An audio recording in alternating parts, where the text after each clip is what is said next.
Om Namo Bhagavate Vasudevaya.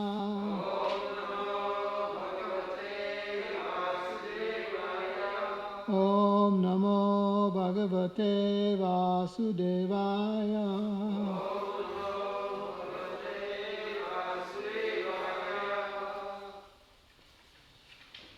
So this morning we're reading from Srimad Bhagavatam, chapter 10, first canto, chapter 10, Departure of Lord Krishna for Dwarka, text number 1. Shonaka Uvacha Yadva Sarikta Sprida Atata Yino Yudhishthiro Dharma Bhutam Varistaha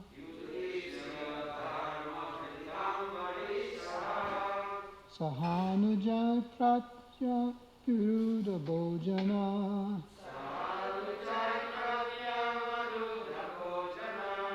Katam Parvita Kim Akar Switi Tata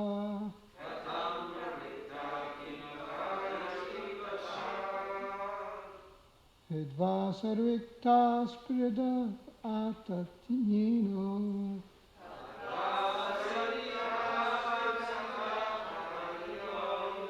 Yudhishthiro Dharma Utam Varistata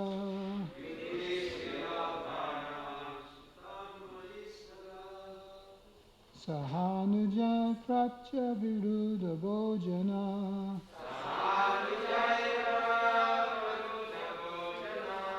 Katam Bhavita Kim Akara Sittata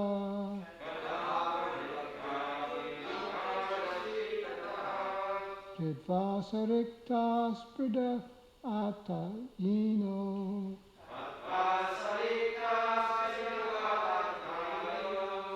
Yudhishthiro Dharma Bhutam Varista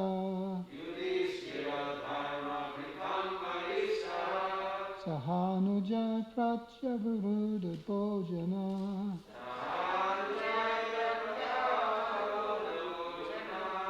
Katam Parvita Kim Akara Sittata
Word meanings: Shonaka Vacha, Shonaka inquired, Patva, after killing, Swavrita, the legal inheritance, Sprida, desiring to usurp, Atatayina, the aggressor, Yudhishthira, King Yudhishthir, Dharma Britam, of those who strictly follow religious principles, Varishta, greatest, Saha Anujai, with his younger brothers, Pratyavaruda, restricted, Bhojana, acceptance of necessities, Tatam, how, Pravritta, engaged, Kim, what, Akara, Sit, executed, Tata, thereafter. Translation and purport by His Divine Grace Srila Prabhupada. Shonaka Muni asked, after killing his enemies who desired to usurp his rightful inheritance, how did the greatest of all religious men, Maharaj Yudhisthira, assisted by his brothers, rule his subjects? Surely he could not freely enjoy his kingdom with unrestricted consciousness. Purport. Maharaj Yudhisthira was the greatest of all men of religion. Thus he was not at all inclined to fight with his cousins for the sake of enjoying the kingdom. He fought for the right cause because the kingdom of Hastinapur was his rightful inheritance, and his cousins wanted to usurp it for themselves. He fought, therefore, for the right cause under the guidance of Lord Sri Krishna. But he could not enjoy the results of his victory because his cousins were all killed in the fight. He therefore ruled over the kingdom as a matter of duty, assisted by his younger brothers. The inquiry was important for Shonaka Rishi, who wanted to know about the behavior of Maharaj Yudhisthira when he was at ease to enjoy the kingdom. Om Ajnanatimirandasya Gananjana Shalakaya Chakshur Unmilitam Yena Tasmai Shri Gurave Namaha.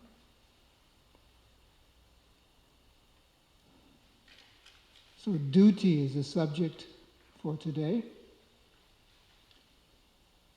And over the last several verses, going back to the previous chapter, two persons were pointed out in particular.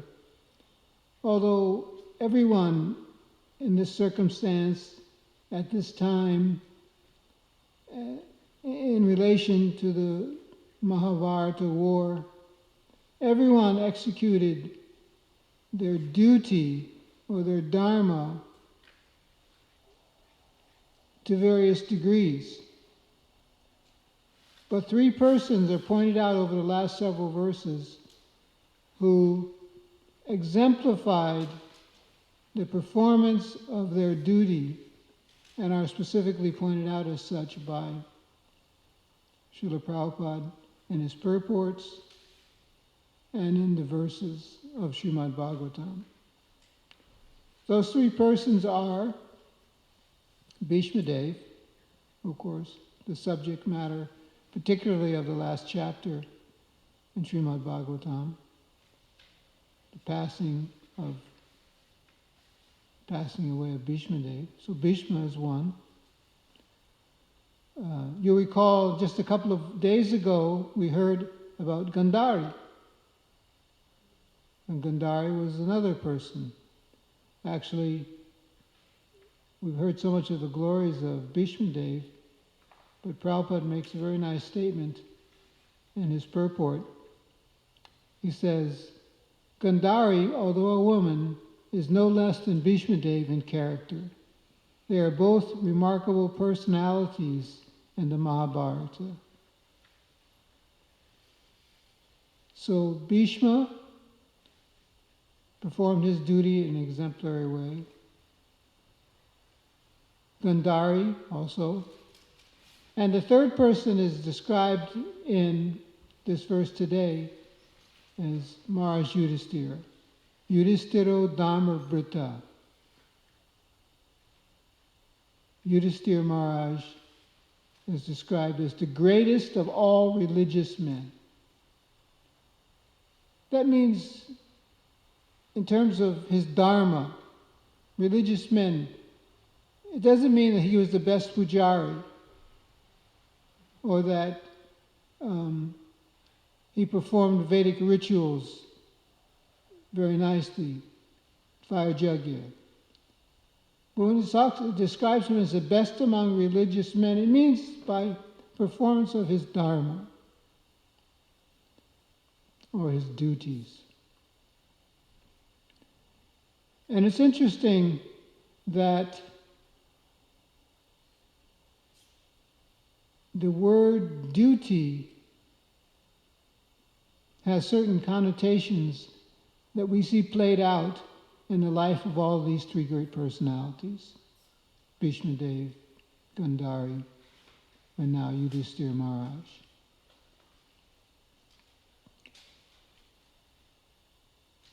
The definition, if we go to the dictionary, we'll find that the word duty is defined in this way.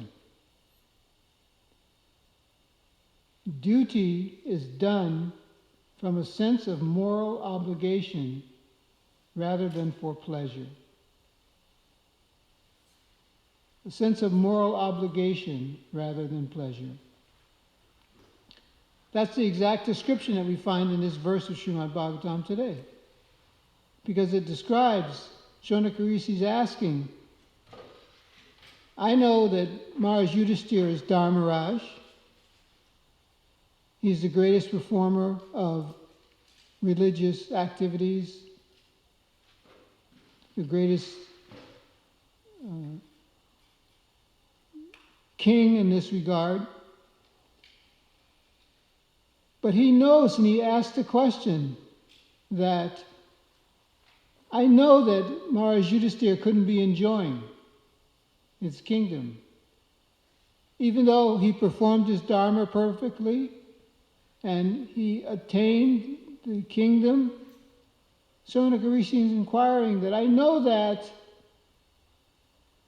he could not have been in an enjoying spirit. Why couldn't he be in an enjoying spirit? He was the king after all. So many years had gone by, long fought victory, and he finally won. Now it's time to, as Prabhupada says at the end of the purport, be at ease to enjoy the kingdom. Now is the time for him to be at ease to join the kingdom. But Shonaka Rishi asked that, no, I know he couldn't be enjoying the kingdom because he's Dharmavit. That's why he couldn't be enjoying the kingdom, because he's a man of Dharma. And Dharma or duty, as described in the dictionary meaning, done from a sense of moral obligation rather than for pleasure. You see the connection.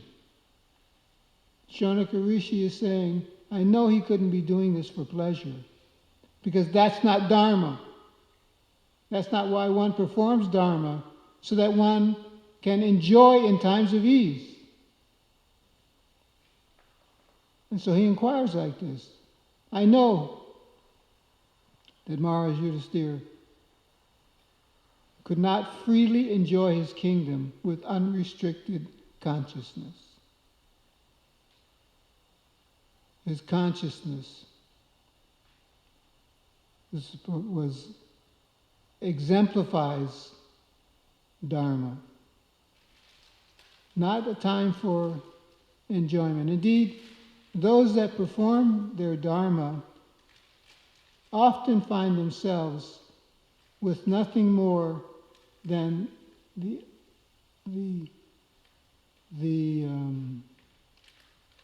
obligation to do the right thing. Dharma means, in one sense, Dharma means being satisfied with just doing the right thing, regardless of what the results are. Just doing the right thing. Now, this type of moral obligation or ethical behavior, we might think, is the extent of what's being described. But actually there's a very deep meaning to all these activities. How many times over the last few weeks when we're studying the chapter of Bhishma passing away, has there been the question in class, well, if Bhishma is a man of Dharma, how come he didn't say anything when Draupadi was being disrobed? Has that question come up? People are trying to understand, well, how is it Dharma? What's going on?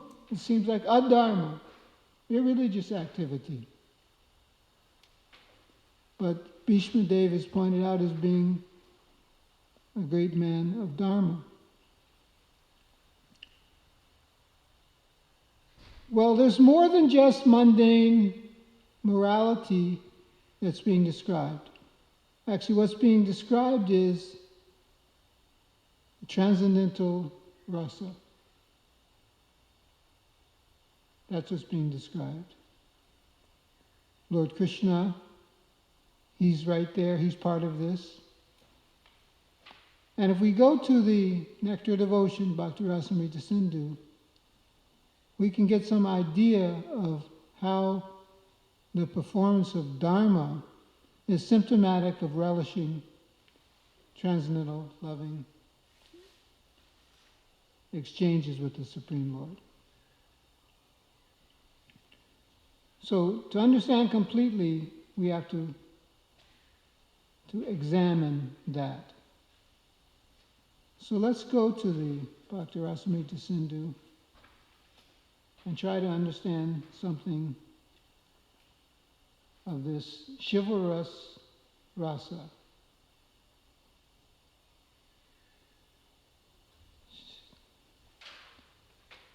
So I'll do a lot of reading here, not that I'm expert in this subject matter, but it's explained very nicely in a simple way. Chivalry, or vira rasa, we're familiar with this term, vira.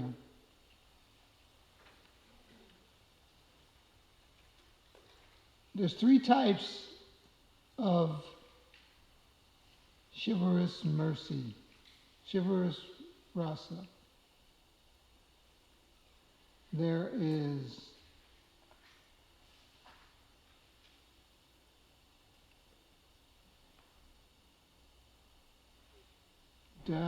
vira, there's dan, or heroic charity. There is daya, which is also described as heroic charity. And there's dharma, heroic religiosity. So if we think back on what we know about Mahabharata, we can know that there are different types of charity given. And there's a taste in doing that charity, making that sacrifice for others. And it's not necessarily, it might be misunderstood if we look at the characters exhibiting that. Who is the chief of giving charity in Mahabharata? Karna. But Karna seems like he was on the wrong side of Dharma, doesn't it?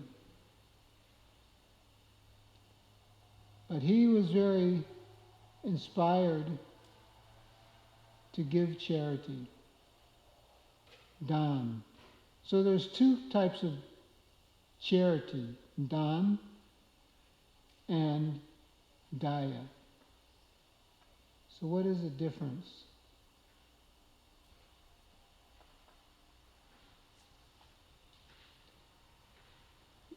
Dan virya and dharma and daya virya invoke heroic acts of charity for the Lord. Dan virya occurs when one is aware of the Lord's supremacy. Daya virya, on the other hand, occurs when one is unaware of the Lord's identity. Charity given in Dan virya is motivated by a sense of worship or a sense of friendship. Charity given in daya virya is motivated by a sense of pity and compassion for the Lord. So those are two different types of heroic charity. But what we want to focus on here today is Dharma virya, or heroic religiosity. Dharma virya is the chivalrous mood of being always engaged in Dharma for Krishna's pleasure. And here's the key to those questions about the activities of Bhishma Dev. Dharma virya is the chivalrous mood of being always engaged in Dharma for Krishna's pleasure.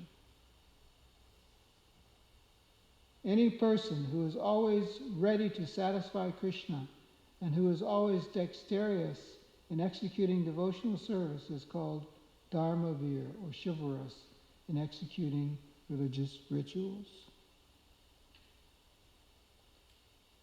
Krishna's Leela is difficult to understand. Sometimes it goes according to our own understandings of morality. Sometimes it goes according to the Lord's enjoying mood.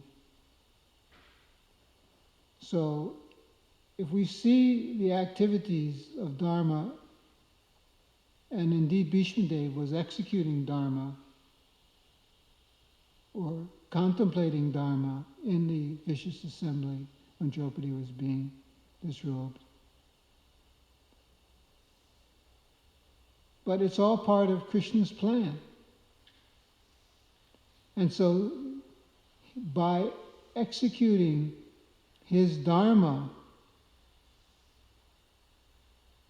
in the vicious assembly, he was actually engaging in the Lord's plan and ultimately for the Lord's pleasure. We can see it like that.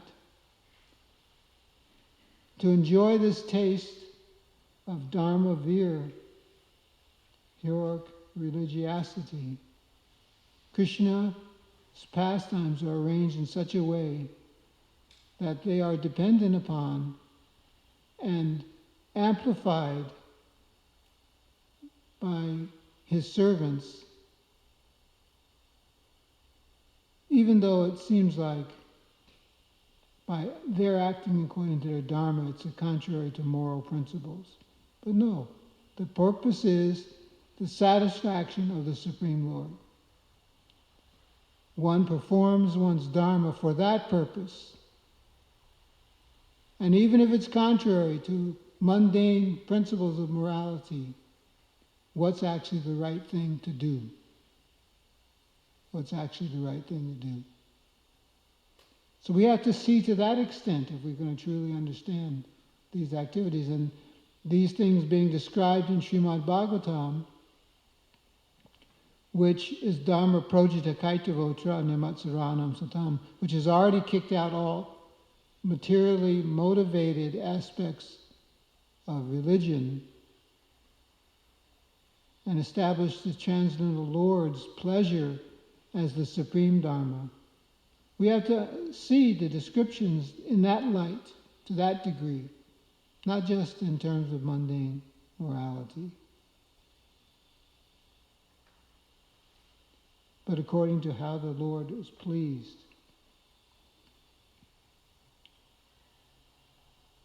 Now, this Dharma virya is invoked by certain things or stimulated by certain things. If you recall, in our study of the previous chapter, text number, let me find it here.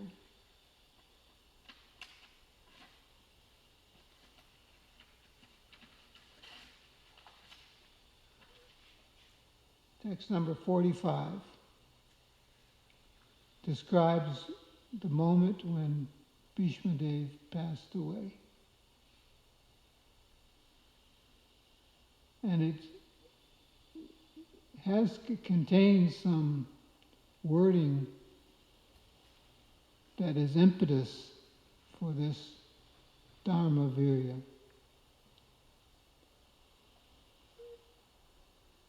It says, thereafter both men and demigods sounded drums in honor, and the honest royal order commenced demonstrations of honor and respect, and from the sky fell showers of flowers. When we were reading this verse, what struck me is this description of how the honest royal order commenced demonstrations of honor and respect.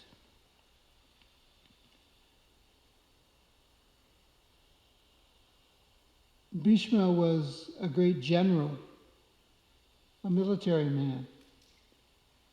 And at his passing away, he was honored as such. He was honored as such by the royal order. We can imagine what that honor would look like, which evokes the Virya Ras. Does anybody have any idea what we might see in terms of that royal order commencing demonstrations of honor and respect? How would it look? Kind of like they have in the military nowadays with all kinds of instruments sounding and marching. Yeah, it would be like a parade, wouldn't it? I mean, do you feel that? Sometimes you feel that swelling in your heart, that virya, Dharma Virya, when it's respect is being given.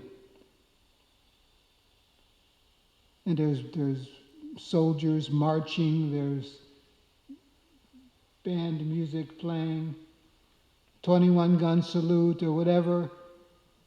These things, why are they there? Because they invoke, they're like udipans, they evoke this feeling of Dharma Virya. And so that was used to honor Bhishma Dev at his passing.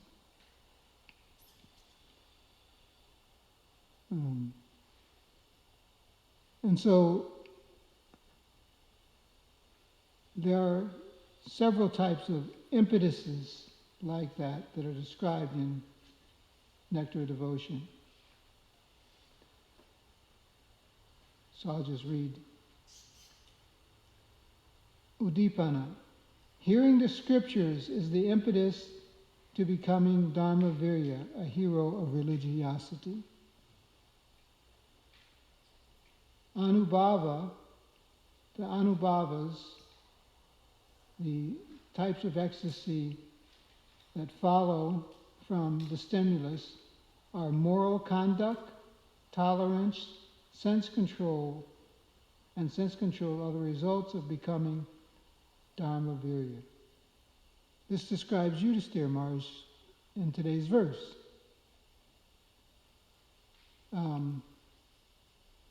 After hearing religious instruction from Bhishma Dev, how did he enjoy the kingdom? Shonaka Rishi asked. How did he enjoy?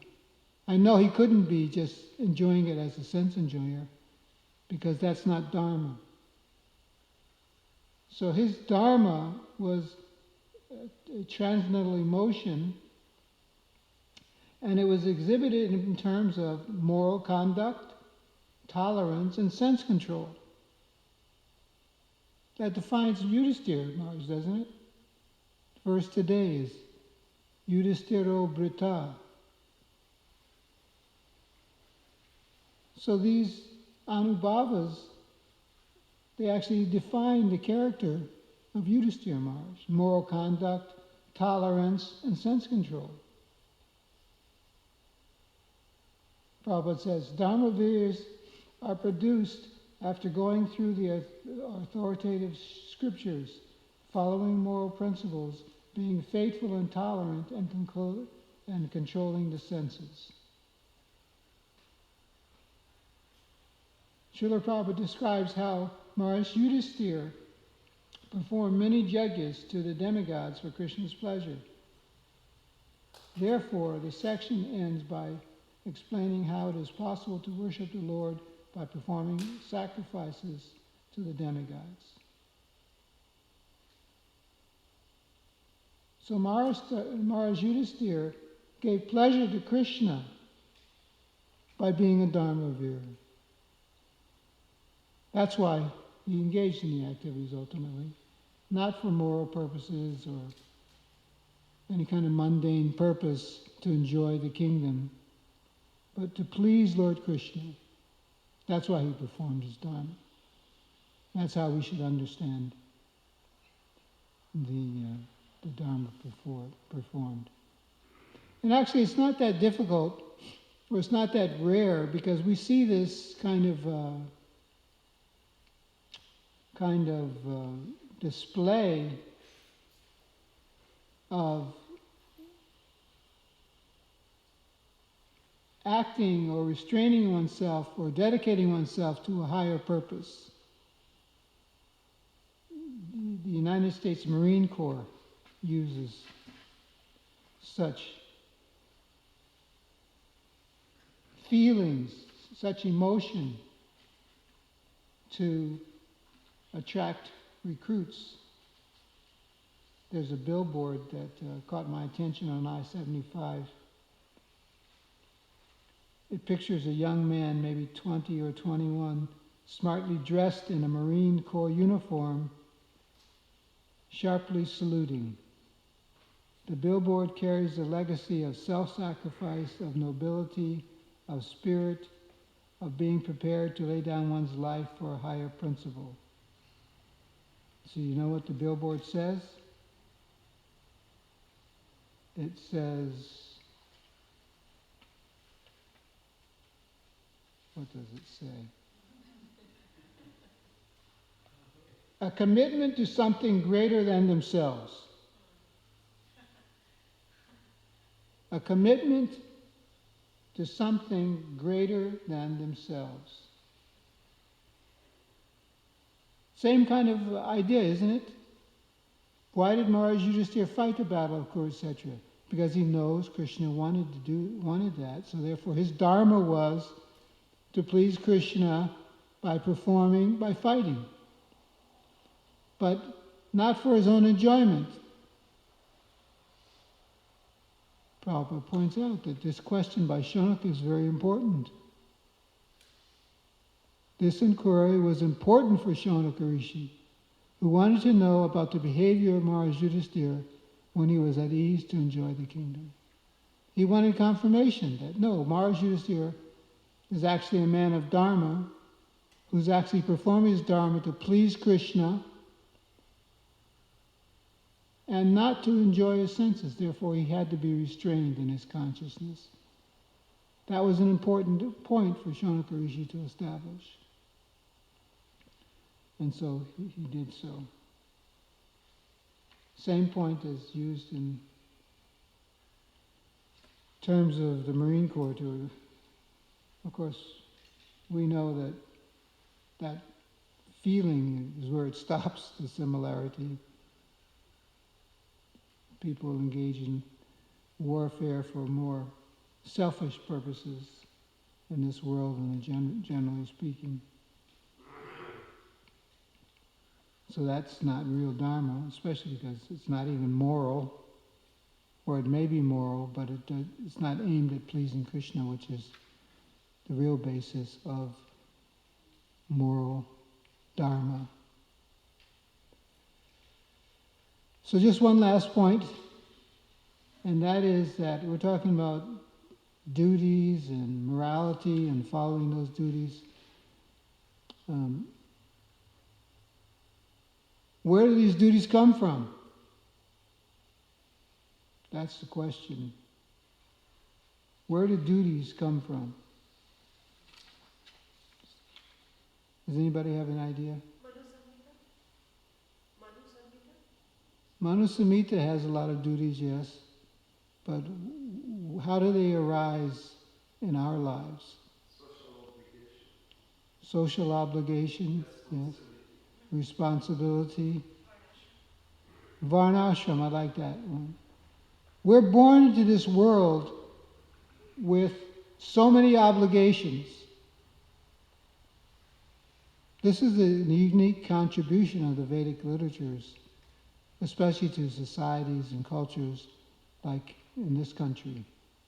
People think that, or people don't think that they have any obligations. They think we're just born and we take it from here. But that's not a fact. The Vedic literatures explain. Devarshi bhutapta nirnam pritrinam nakinkaro nyayan irne charajan saratmana yak saranam sharanyam kato mukundam pratihitya kartum. Anyone who has taken shelter of the lotus feet of Mukunda, the giver of liberation, giving up all kinds of obligations, and has taken to the path in all seriousness, owes neither duties nor obligations to who?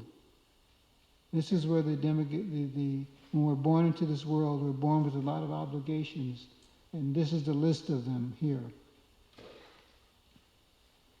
To the demigods, sages, general living entities, family members, humankind, or forefathers. Such obligations are automatically fulfilled by performance of devotional service to the Supreme Personality of Godhead. So this is another form of Dharma. Sometimes we find, actually, especially people from cultures where demigods are worshipped, or demigods are part of the worldview, that to surrender to Krishna is hard because people accept, well, we have obligations. I have obligations to my family members, to the demigods, even to the general living entities. And if I don't perform those dharma, if we don't perform that dharma, well, first of all, one's considered dharmic if one follows or tries to satisfy those obligations. And there's a fear that if I don't follow those obligations, meet those obligations, then I'm going to be liable in some way. Where is this concept in Western civilization? That I'm going to be liable, that I have a debt that has to be repaid just by being born. It's practically non-existent.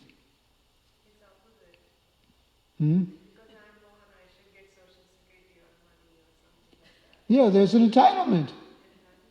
Not obligation, entitlement is there. That's a good point, thank you. But for a devotee understands these obligations are there. And you may say, well, I see you're neglecting them. How can you be a dharmic? I see you're not worshiping the forefathers. You're not respecting the demigods. So how are you dharmic? Well, we're dharmic because of surrender to Mukunda. Such obligations are automatically fulfilled. Not that they're just dismissed, but they're fulfilled by the performance of devotional service to the Supreme Personality of Godhead. Same point. Same point of why Yudhisthira performed his Dharma.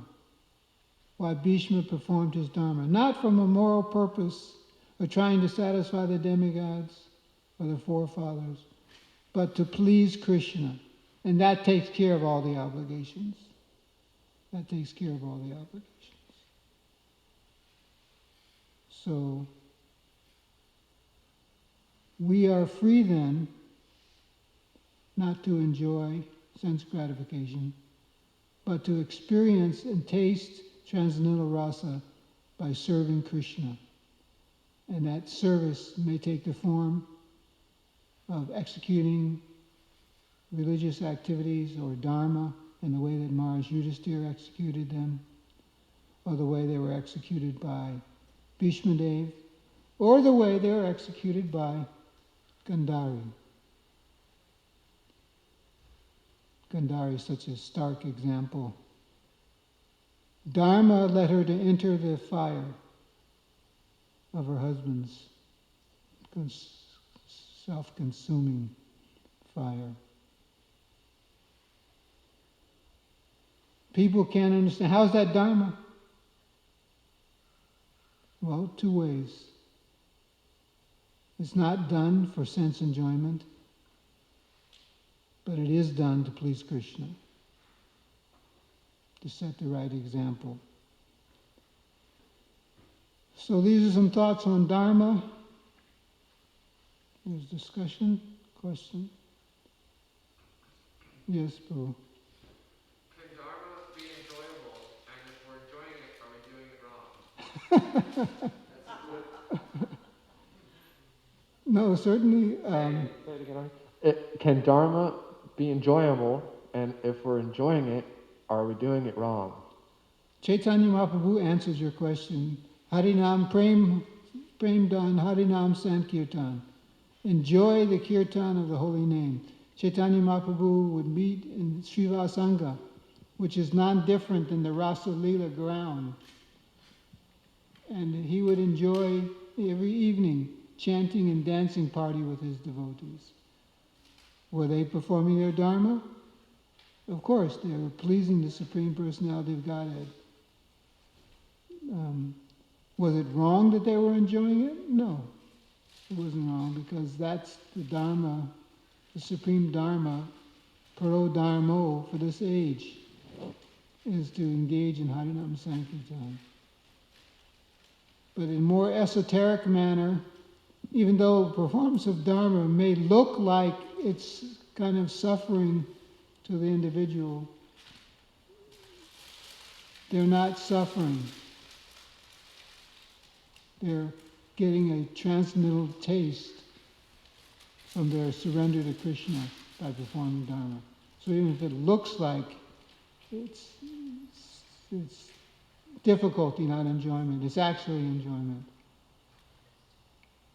And that's an important concept to understand, because if we think that, if we look to material sources for spiritual satisfaction, then we're never going to find it, because we're looking in the wrong place. For transcendental, if you want to see how we're enjoying, don't look that this person's performing so many austerities, or this person seems to be in a distressed situation. No, that's internally they're feeling something different.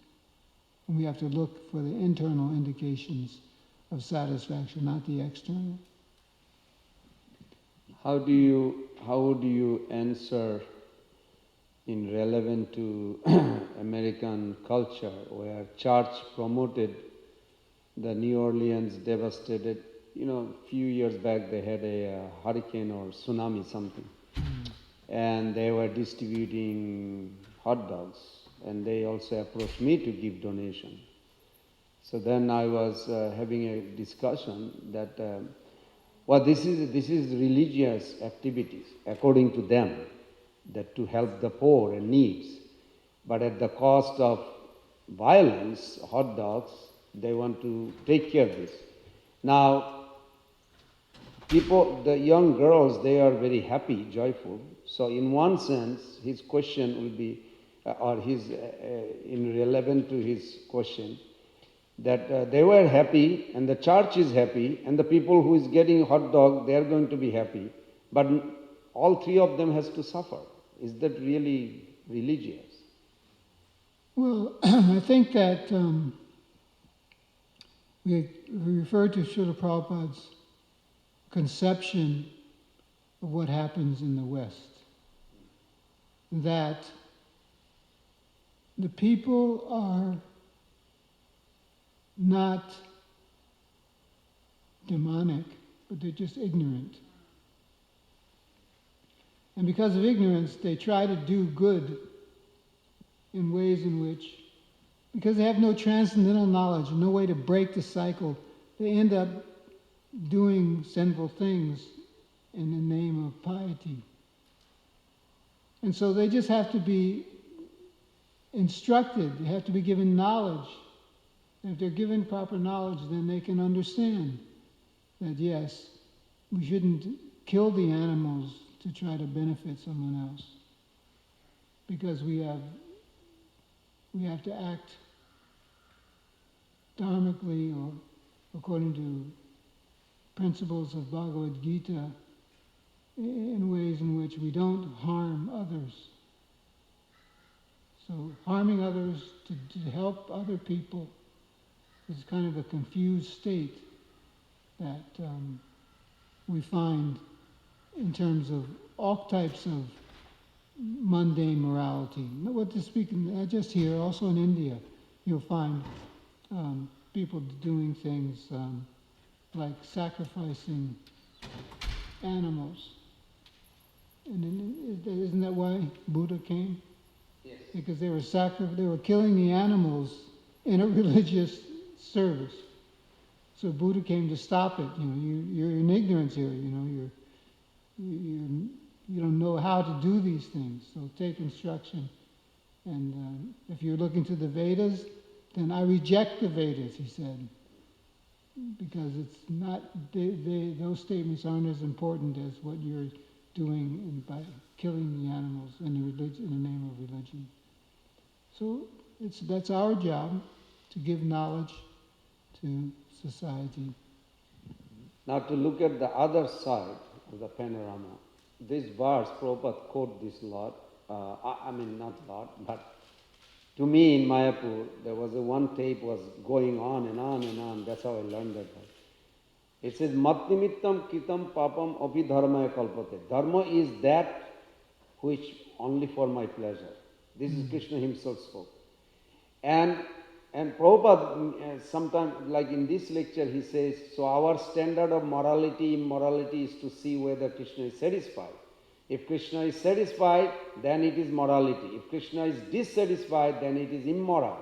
And he goes on, and many lectures you will see, he quote this, he says, what is standard of religion from that angle, from Prabhupada angle or Krishna side?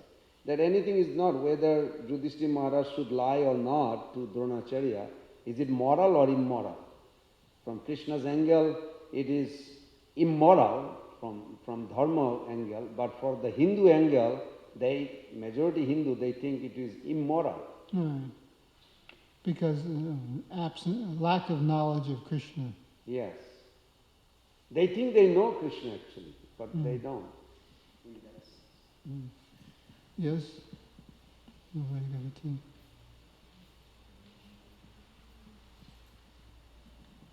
Thank you so much for such a wonderful, thoughtful class. I'm actually always amazed how both you and your wife go to the dictionary and make the class more potent. But I thought of a couple things while you were speaking. One, this definition of dharma is like the very definition of the mode of goodness, that it's poison in the beginning but nectar in the end, doing to please Krishna. And one thought that came to me when you were describing how acts that appear wrong, but they're done to please Krishna, I thought of, there's one time when Srila Bhaktisiddhanta, I think it was on his Vyasa Puja day, and he was saying, they'll come and see that I'm sitting up here. Who is that on the big seat? And in the course of that talk, he said, I am prepared to become the most arrogant in the service of my spiritual master. Arrogant. So it's like he appeared to common people. Oh, how very proud. He's accepting worship. But he was following Lord Chaitanya's order, by my command, be guru. Yeah, that's very nice. Thank you. There was one other Please. point, different topic, later towards the end when you were talking about our duties to our forefathers.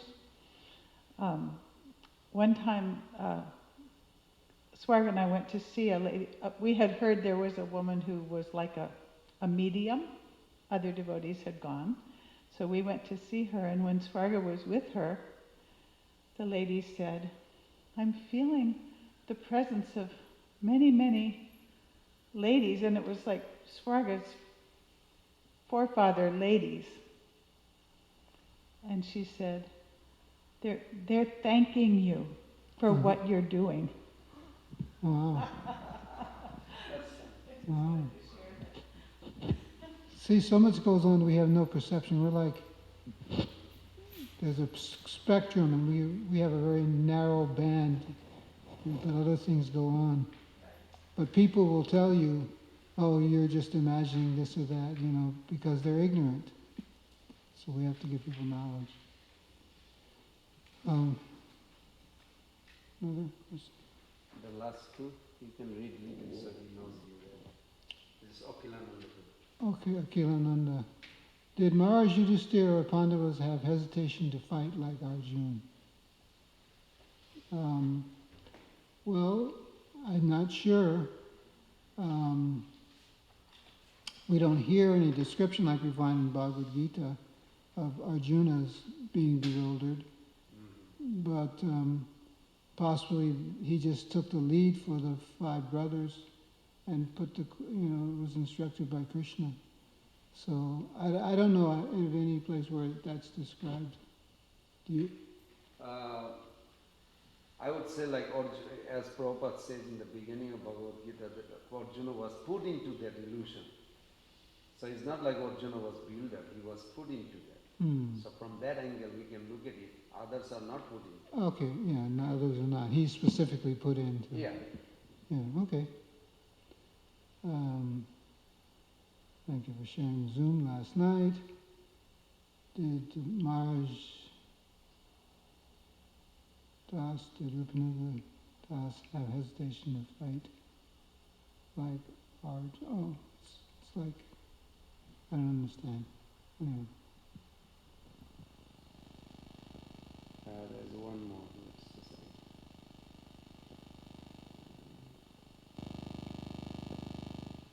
The last one, Mother Agatrika.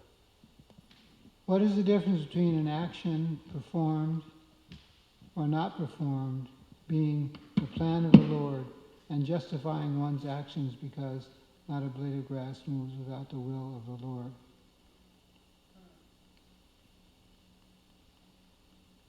What is the difference between an action performed or not performed being the plan of the Lord and justifying actions? Well, I think we have to be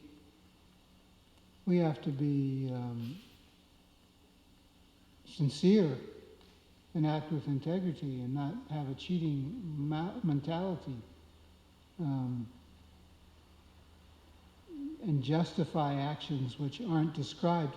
That's why there's sages, guru, shastra, and sadhu. That's why they're there, to make the difference between what is just concoction in our own mind about what we should do and what is actually religious dharma to be performed. We have to take guidance of the Mahajans, the Shastra, and saintly persons. That's the difference between actions done, because it's the plan of the Lord, and actions done for our own sense gratification. Anyway, I hope that answers it. Hare Krishna, glory to Srila Prabhupada.